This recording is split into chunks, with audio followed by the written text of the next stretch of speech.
और विचार है संगठन और विघटन के ऊपर।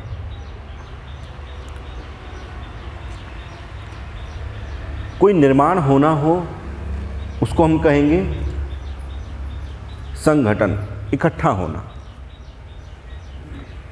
और कोई विनाश होना हो तो हम कहेंगे विघटन, संगठन से उल्टा, अलग अलग हो जाना।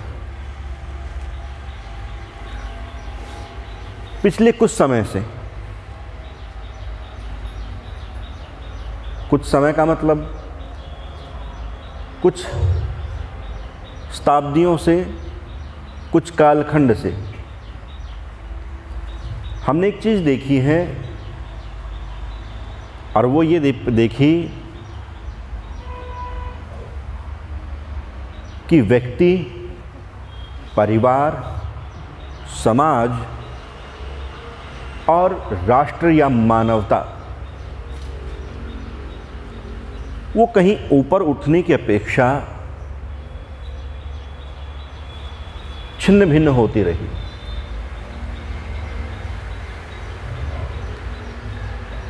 इस विघटन के पीछे कारण क्या है? कोई वस्तु कैसे टूट जाती है?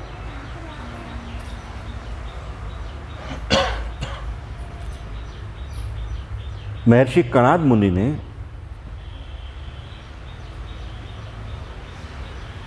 वैशेषिक दर्शन के अंदर एक प्रकरण उठाया, और उस प्रकरण में वो बात करते हैं पंच महाभूतों के गुणों की। और पंच महाभूतों में एक भूत है जल।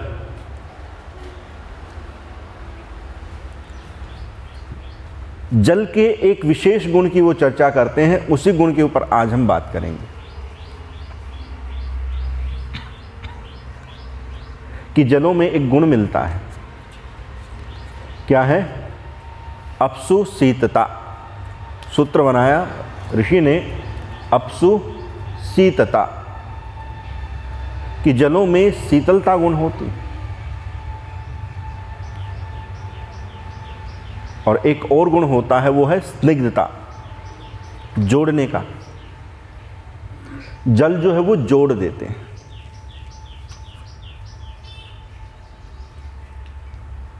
तो जलों में दो गुण मिले, पहला है शीतलता और दूसरा जोड़ने का।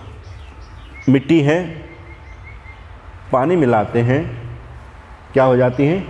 ईंट तैयार हो जाती है। आटा है, पानी मिलाते हैं तो क्या बन जाती है?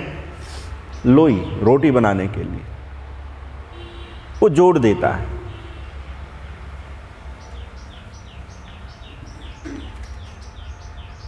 तो जोड़ने का जो काम करता है वो जल की भांति होता है।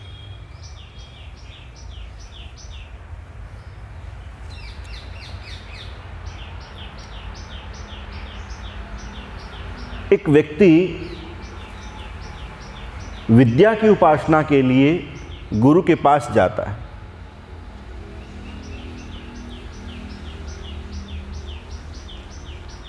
और जब वहां पर विद्या प्राप्त कर लेता है, उसके बाद उसके जीवन में अगर विद्या के द्वारा शीतलता व्याप्त हो, अगर विद्या के द्वारा स्निग्धता प्राप्त हो, तो वो विद्या समाज को, परिवार को जोड़ने का काम करेगी। अन्यथा शब्द ज्ञान तो उसको प्राप्त हुआ,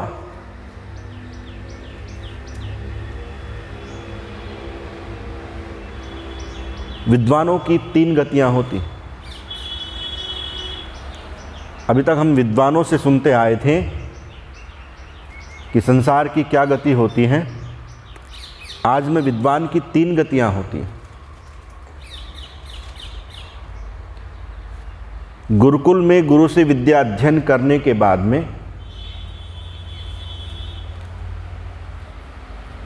या तो वो व्यक्ति असुर बनेगा, उपनिषद में कथा आती है इंद्र और विरोचन की, कि एक गुरु के पास में 2 विद्यार्थी पढ़ते थे। एक का नाम था इंद्र और एक का नाम था विरोचन। तो दोनों ने पढ़कर गुरु ने बुलाया कि भाई चलो तुम्हारा दीक्षांत कर देता हूँ, तुम्हारी विद्या पूरी हो गई हो तो चलो तुम्हारा दीक्षांत संस्कार कर देते हैं। पर उससे पहले परीक्षा ली गुरु ने कि क्या ये विद्यार्थी दीक्षांत के योग्य हो गए हैं या नहीं। तो परीक्षा लेने के लिए क्या कहा कि आत्मा क्या है, आत्मा क्या है। तो दोनों के दोनों जो हैं कुएं के पास गए और उसने कहा कि उसमें जो परछाई दिखती है उसको देखो। और दोनों गए, दोनों ने देखा, देख करके वापस आए। जो वहाँ दिखता है वही आत्मा है, जो वहाँ पर दिखता है वो आत्मा है। तो विरोचन ने वहाँ देखा कि शरीर ही आत्मा है, इसलिए शरीर के लिए क्या करो, खूब माल पानी खाओ पियो मौज करो। इंद्र ने देखा कि वास्तव में शरीर आत्मा तो है, ये शरीर जो है ये आत्मा तो है। कैसे आत्मा है? क्योंकि इसी शरीर से परमात्मा को प्राप्त होते, इसलिए ये शरीर क्या है, आत्मा है।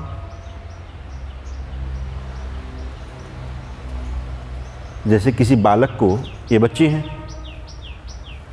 पूछे कि ये कौन है तो ये मनुष्य है, और पूछे कि ये कौन है तो ये भी मनुष्य है। दोनों में मानवता धर्म तो समान है, परंतु क्या दोनों एक जैसे हैं?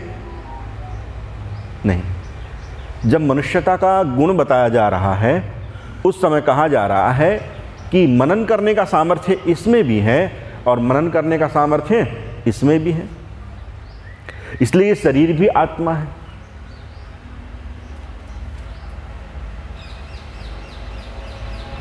तो विद्वानों की 3 गति होती है। पहली गति है जो शरीर को ही सब कुछ मान लेता है, ऐसा व्यक्ति शरीर का व्यापार करता है, वो शरीर के लिए ही सब कुछ प्रयत्न करता है। और दूसरे कुछ व्यक्ति अलग होते हैं जो शरीर से थोड़ा हटते हैं और हट करके मन को आत्मा मान लेते हैं और मन के गुणों के लिए प्रयत्न करते हैं।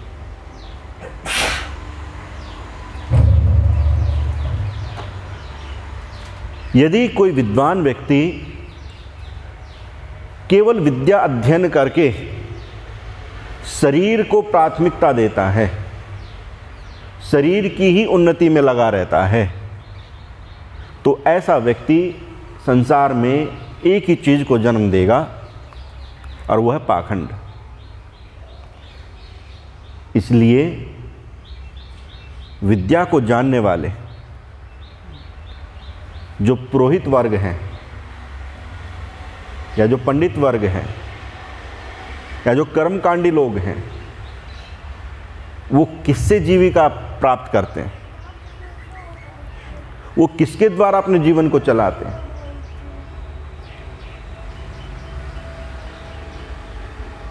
उनके जीवन का ध्येय क्या है? हर की पौड़ी पे जाकर देखिए, रोजाना सुबह शाम एक ही क्रिया का अनुष्ठान चलता रहता है और वो जिस चीज का अनुष्ठान करते हैं उस चीज के अनुष्ठान से उनके जीवन में आजीविका प्राप्त होती है। बाकी अगर उनको बिठा करके उनके पास बैठ करके देखोगे तो उनके मन के अंदर कहीं शीतलता नहीं मिलेगी, कहीं आत्म तृप्ति देने वाला कोई विचार नहीं मिलेगा। क्यों? क्योंकि उन्होंने केवल और केवल विद्या का एक ही अंश जाना, और वो क्या है कि इससे शरीर का पोषण करो, इससे आजीविका मिलती। इसलिए विद्या क्या हो गई? केवल आजीविका को प्राप्त कराने वाला साधन। दूसरे कुछ विद्वान होते हैं। कैसे विद्वान? जो मन के स्तर पर होते हैं। वे कामना करते हैं यश की, वे कामना करते हैं श्री की, वे कामना करते हैं ऐश्वर्यों की।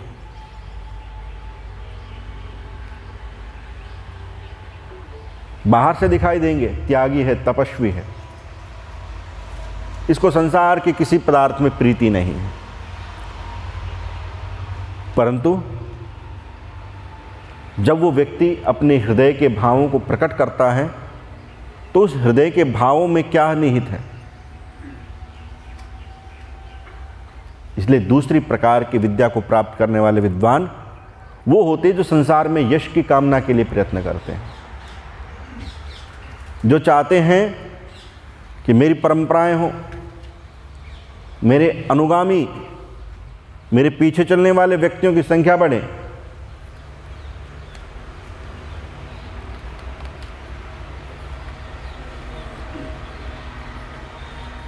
और ऐसे व्यक्ति बड़े खतरनाक होते हैं। क्यों खतरनाक होते हैं? क्योंकि जो केवल आडंबर कर रहा है, जो केवल पाखंड कर रहा है, वो केवल और केवल सामने वाले व्यक्ति से अपनी आजीविका तक संबंध रखता है, उसके बाद में उसको फ्री कर देता है। एक व्यक्ति 15-20 मिनट के लिए पूजा पाठ करवाने के लिए, घंटे भर के लिए पुरोहित के पास जाता है, अपना काम धंधा निमटवाता है, उसके बाद वो व्यक्ति कहीं और वो व्यक्ति कहीं और। दोनों ने कॉन्ट्रैक्ट किया था थोड़ी देर के लिए, पूजा पाठ के नाम के कारण से उन्होंने वो अपना कॉन्ट्रैक्ट कंप्लीट किया, उसके बाद अब तुम कहीं जाओ, हम कहीं और। तो जो शरीर का स्तर होता है विद्वत्ता का, वो बहुत छोटा स्तर होता है, परंतु जो मानसिक स्तर पे जो विद्वान काम करते हैं वो व्यक्ति के पूरे जीवन को ही बदलने का सामर्थ्य रखते हैं। इसलिए चाहे कोई संत ऐसा हो जो नामदान देने वाला हो, वे लोग कैसे काम करते हैं? सबसे बड़ा संप्रदाय अगर संत के आज के अंदर देखा जाए तो एक संत संप्रदाय है राधा स्वामी, ब्यास वाले। वो व्यक्ति किसी से कुछ लेता नहीं है, वो कर्मकांड नहीं कराता। वो व्यक्ति केवल और केवल मानसिक स्तर पर व्यक्तियों को अपने से संबद्ध रखता है और एक बहुत लंबी भीड़ को अपने अनुगामी बना करके अपने पीछे चलाता है। तो दूसरे प्रकार के जो विद्वान होते हैं वो काम करते हैं मन के ऊपर। उनकी इच्छाएं होती हैं कि मेरे इतने शिष्य हों, मेरे इतने अनुगामी हों, मेरी संस्था इतनी बड़ी हो, मेरे प्रकल्प इतने हों। और ऐसे मन के सामर्थ्य वाले विद्वान के सामने राजा भी झुक जाता है। क्यों? उसको पता है बहुत सारे इसके पास जन समूह हैं और इसका एक निर्देश। इसीलिए सिरसा वाले बाबा जी, क्या नाम था उनका? राम रहीम। वो सारा का सारा राजनीति का उनका पलवा ही ऐसा चलता था। उनका कॉन्ट्रैक्ट ही होता था सरकारों के साथ में कि तुम्हें वोट चाहिए तो कोई बात नहीं, हमारे जो सेवादार है वो लोग काम करेंगे और तुम्हें जिता देंगे। परंतु उस व्यक्ति को क्या चाहिए? उस व्यक्ति को चाहिए था केवल और केवल एक चीज, और वो है सम्मान, वो है प्रतिष्ठा, वो है यश, और वो है उसके अनुयायियों की संख्या बढ़े। जब विद्वान के अधीन राजा हो जाता है उस समय वो व्यक्ति क्या करता है? वो समाज की पूरी दिशा और दशा दोनों को बदल देता है। और तीसरे प्रकार के विद्वान होते हैं जिनको हम कहते हैं ऋषि, जो आत्मवेत्ता होते हैं, जो जीवन दर्शन को जानते हैं। और ऐसे आत्मवेत्ता व्यक्ति, ऐसे जीवन दर्शन को जानने वाले व्यक्ति, उनके जीवन में केवल एक ही चीज फलित होती है और वो है आत्मवत व्यवहार।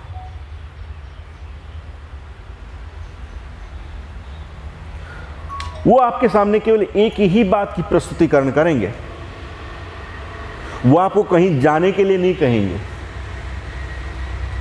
वो केवल आपको एक ही बात कहेंगे कि आप अपने अंदर और अपने बाहर के जगत को संतुलन बनाने की स्थिति में लेकर के आ जाएं।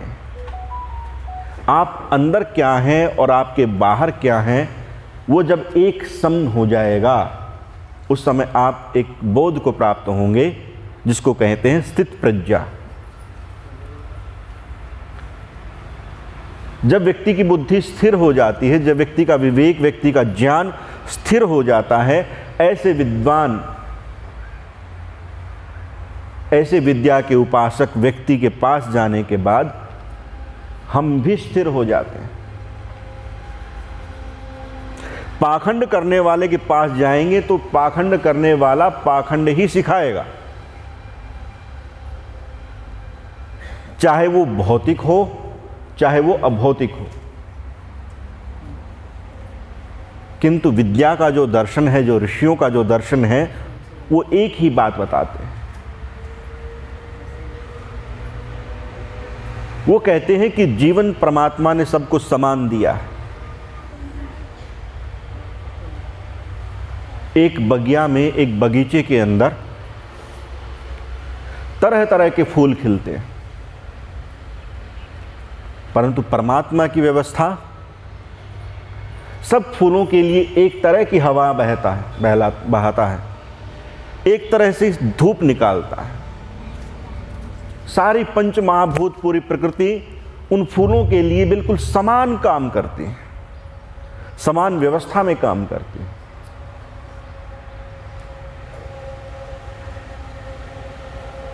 तो ऐसा होने पर क्या है, गुलाब का पौधा अपने फूल के साथ अपनी सुगंध बिखेरता है और गेंदे का पौधा गेंदे के फूल के साथ अपनी सुगंध फैलाता है।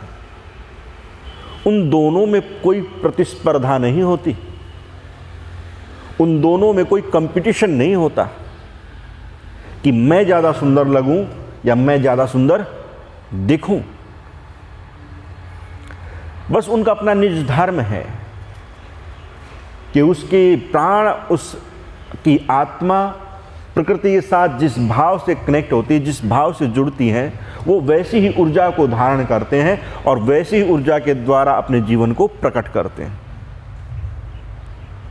इसलिए ऋषियों की परंपरा में पिता और पुत्र दोनों ऋषि हो जाते हैं और पिता और पुत्र में कोई प्रतिस्पर्धा नहीं होती। और भौतिक जगत में हम देखते हैं वही विद्या प्रतिस्पर्धा करने वाली हो जाती है। हम कंपटीशन को तैयार कर देते हैं और ये हर जगह है, यानी कि पौराणिकों में ही है, आर्य समाजियों में भी। एक भजनोपदेशक या एक उपदेशक वो अपनी मार्केट तैयार करता है और वो कहता है कि नहीं, 11,000 रुपये प्रतिदिन के हिसाब से दोगे तो आऊँगा, नहीं तो नहीं आऊँगा। वो कहते हैं इतना बड़ा मैं अंतर्राष्ट्रीय वक्ता हूँ, विदेशों तक मैं जा कर के आता हूँ और केवल आप थोड़े से पैसे दे दोगे तो मेरा काम नहीं चलेगा। मुझे अपनी जो है ना गुडविल, अपनी जो ख्याति है वो बना करके रखनी है।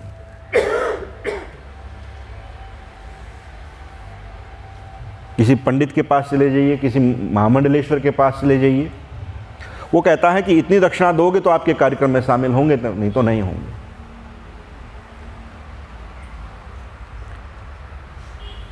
विद्या को प्राप्त करके अगर व्यक्ति केवल स्वांग रचता है, एक साधु, एक सन्यासी लाल वस्त्रों में है,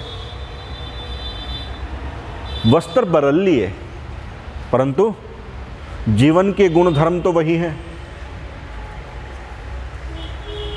पहले मूर्ति के ऊपर कुछ रखवा करके ठगता था, अब स्वयं अपने आप को मूर्ति बना करके ठगवाता है।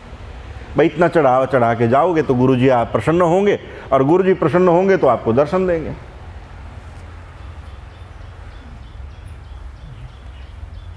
उन लोगों में और ऐसे लोगों में जो ये कहते हैं कि हम धर्म का उपदेश करने के लिए, हम धर्म का व्याख्यान करने के लिए, हम जीवन दर्शन को प्रस्तुत करने के लिए इतने पैसे लेते हैं, कोई बुनियादी भेद नहीं है।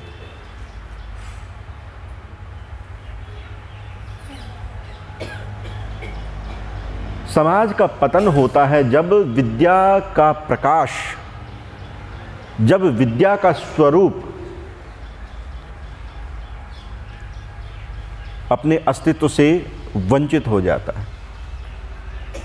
आकाश में सूर्य तो है, परंतु यदि बादल छाए हुए हों तो क्या होगा? वो प्रकाश आएगा ही नहीं। खूब कोहरा गिर रहा हो, धुंध गिर रही हो तो क्या होगा? वो प्रकाश पहुंचेगा ही नहीं, क्योंकि प्रकाश को रोकने वाला कोई बाधक, कोई तत्व एक ऐसा है जो बीच में ठहर गया है।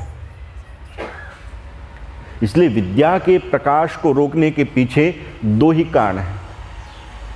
विद्वानों की कमी नहीं है, और आर्य समाज का तो हर व्यक्ति, यहां तक कि चपरासी भी विद्वान होता है।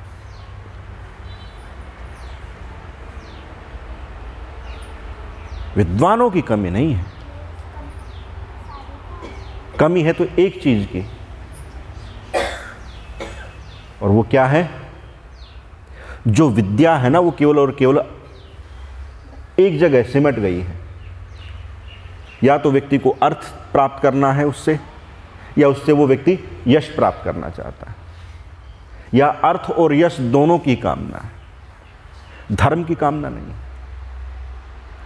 और जब विद्या के द्वारा धर्म की कामना नहीं होती तो विद्या अपने दर्शन से, अपने स्वरूप से शून्य होती है। जो विद्वान धर्म को नहीं जानता, जो विद्या धर्म का दर्शन नहीं कराती, अपने जीवन की एक घटना बता देता हूं। लगभग पीछे इसी आर्य समाज में 12 फरवरी को मैं आया था एक व्याख्यान के लिए,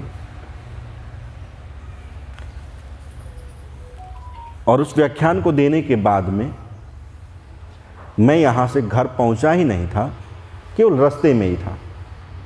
आपके ये मंदिर जो है, शिव मंदिर, केवल यहीं तक पहुँचा था।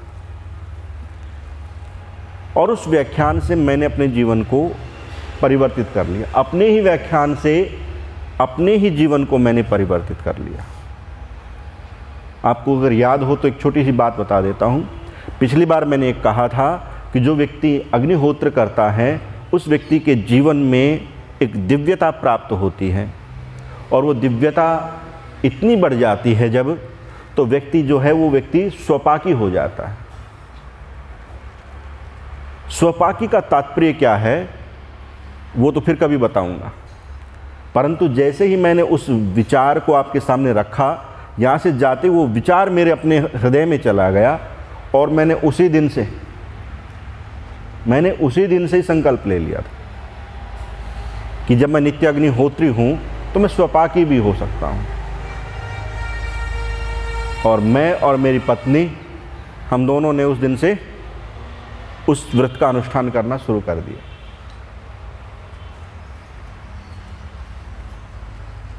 विद्या केवल अपने और दूसरों के लिए नहीं,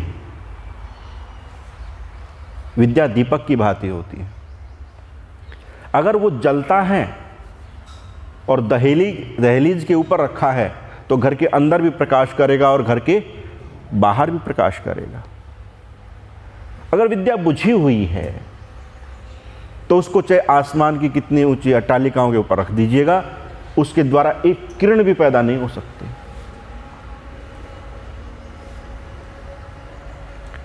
तो जो विद्या, जो विद्वान धर्म को जानता है, जो आत्मा को जानता है, जो आत्मा के मर्म को समझता है, जो जीवन के उद्देश्य, जीवन के ध्येय को जानता है, ऐसा विद्वान व्यक्ति आत्मकल्याण के साथ, इस बात को ध्यान दीजिए कि विद्वान सबसे बड़ा स्वार्थी हो जाता है। ऋषि सबसे बड़े स्वार्थी होते हैं। वे दूसरों का उत्थान करने के लिए ऋषि नहीं बनते, वे आत्म उत्थान करने के लिए जब चलते हैं तो वे ऋषि हो जाते हैं। और हम क्या हैं?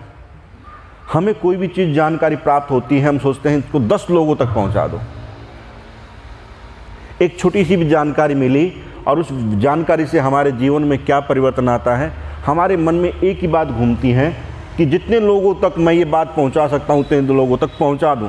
इसीलिए चाहे व्हाट्सएप ग्रुप हो, चाहे कोई दूसरे सोशल मीडिया का हो, इतने विचारों का संप्रेषण, लेना देना हो रहा है, उसके बाद भी विचारों के द्वारा कोई रूपांतरण नहीं होता।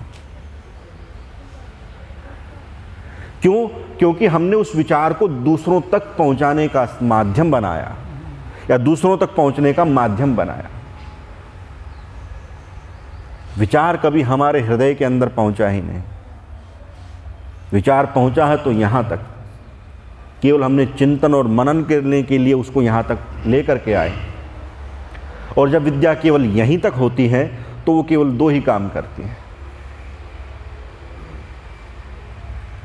या तो पाखंड को जन्म देगी या फिर कामनाओं को पैदा करेगी। या तो व्यक्ति उससे संसार को लूटने का काम करेगा, या अपने आप को इतना अहंकारी, अपने आप को एक विशेष प्रतिभा, विशेष पदवी, विशेष दर्शन के साथ अपने आप को प्रस्तुत करेगा। परंतु ऋषि लोग वो एक ही बात कहते हैं, वो कहते हैं कि जो व्यक्ति विद्या की उपासना करता है, सबसे पहले उसके अंतःकरण के अंदर एक प्रकाश पैदा होता है जो उसको सत्य की तरफ लेकर के जाता है, धर्म की तरफ लेकर के जाता है।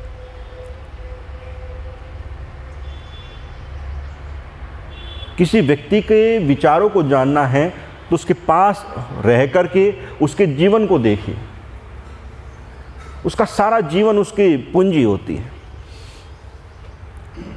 और उसकी पूंजी से हम आकलन कर सकते हैं इस व्यक्ति ने क्या कमाया है। डॉक्टर धर्मवीर जी बहुत एक अच्छी बात कहा करते थे। डॉक्टर धर्मवीर जी परोपकारी सभा के पहले प्रधान और मंत्री रहे हैं, बड़े विद्वान व्यक्ति थे। वो कहने लगे, जब मैं किसी सेठ के घर जाता हूँ, बनिया के घर जाता हूँ, किसी मालदार व्यक्ति के घर जाता हूँ, तो मुझे दिखाई देता है क्या? चमकता हुआ फर्श और चमकते हुए बड़े बड़े सोफा सेट और चमकते हुए बड़े बड़े कांच की प्रतिमाएं। मुझे लगता है ये सारा व्यक्ति सारा दिन इसी में रगड़ में लगा रहता होगा। क्यों? क्योंकि उस व्यक्ति का दर्शन ही ये है, वो व्यक्ति चाहता ही ये है, उसको लगता ही ये है कि घर में सब चीज़ें अच्छी रखी हो और बाहर से कोई व्यक्ति आएगा तो देख करके क्या कहेगा? अरे बड़ा अच्छा मकान बनाया। उस व्यक्ति की सारी जीवन की पूंजी कहाँ इकट्ठी हो गई? केवल घर को सजाने में। बाकी जीवन कैसे सजाना था इसका बोध कभी जीवन में नहीं आ पाया। तो विद्वानों की 3 गतियां होती हैं। पहला विद्वान वो है जो जीविका के लिए पाखंड रचता है, दूसरा विद्वान वो है जो एक भेड़ चाल को जन्म देता है, और तीसरा विद्वान की वो गति है जो धर्म के द्वारा आत्मदृष्टा होता है। हमारे ऋषियों की यही परंपरा रही है कि हम आत्मदृष्टा बने, हम आत्मा को जानने वाले बने। बाकी संसार में सब कुछ अनित्य है, जो आज है वो कल नहीं रहेगा। इसलिए जो शाश्वत है, जो नित्य है, हमारा जीवन उसी के लिए होना चाहिए। आज के लिए इतना ही कहूँगा। आप सभी ने बड़े प्रेम से सुना, सबका बहुत बहुत धन्यवाद। ओम शांति शांति शांति।